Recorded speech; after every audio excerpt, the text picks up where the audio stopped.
Some breaking news to bring you now. The Vatican has told us that Pope Leo has been briefed on an Israeli strike on the Holy Family Catholic Church in Gaza, whose parish priest, Father Gabriel Romanelli, suffered a leg wound. At least 8 people are thought to have been seriously injured after that strike, after the church was hit this morning.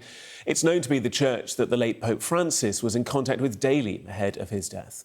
Well, the Italian Prime Minister has issued a statement describing the situation as unacceptable. In it, she said, Israeli raids on Gaza also hit the Church of the Holy Family. The attacks against the civilian population that Israel has been carrying out for months are unacceptable. No military action can justify such an attitude.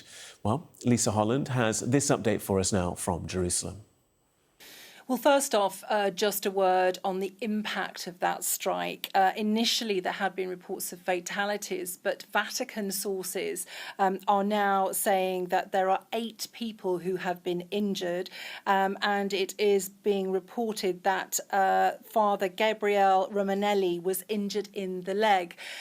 Now, this is the church which has become very, very famous worldwide, as being an institution which was extremely close to the heart of the late Pope Francis. In fact, routinely he used to phone this church in Gaza every night at 7 o'clock. There are photographs of him routinely doing that.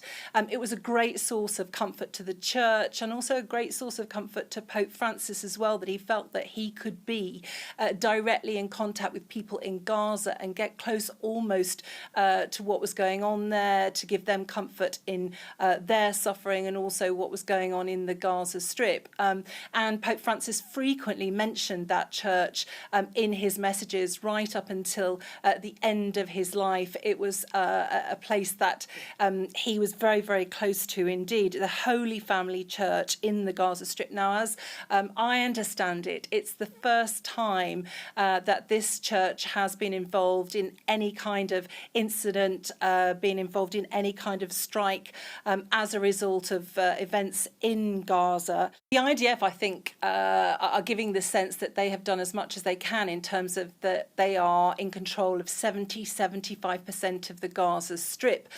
What we've got at the moment is this kind of hiatus where we try to wait for information as to how ceasefire talks are going in Doha. We know there was a high-level mission from the Qataris to the US president just this week.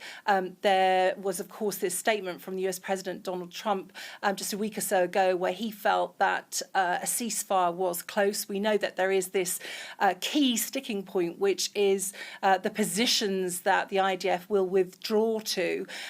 There has been some sense of agreement that in the first phase there would be the release of 10 Israeli hostages, also in exchange for Palestinian prisoners in Israeli jails. We know that currently it's thought that there are 20 Israeli hostages who are still alive, but Israel, of course, also wants the return of bodies in Gaza of Israeli hostages. Lisa Holland there. Well, the Israeli Defense Forces have issued the following statement. The IDF is aware of reports regarding damage caused to the Holy Family Church in Gaza City and casualties at the scene. The circumstances of the incident are under review. The IDF makes every feasible effort, it says, to mitigate harm to civilians and civilian structures, including religious sites, and regrets any damage caused to them. A statement there from the IDF.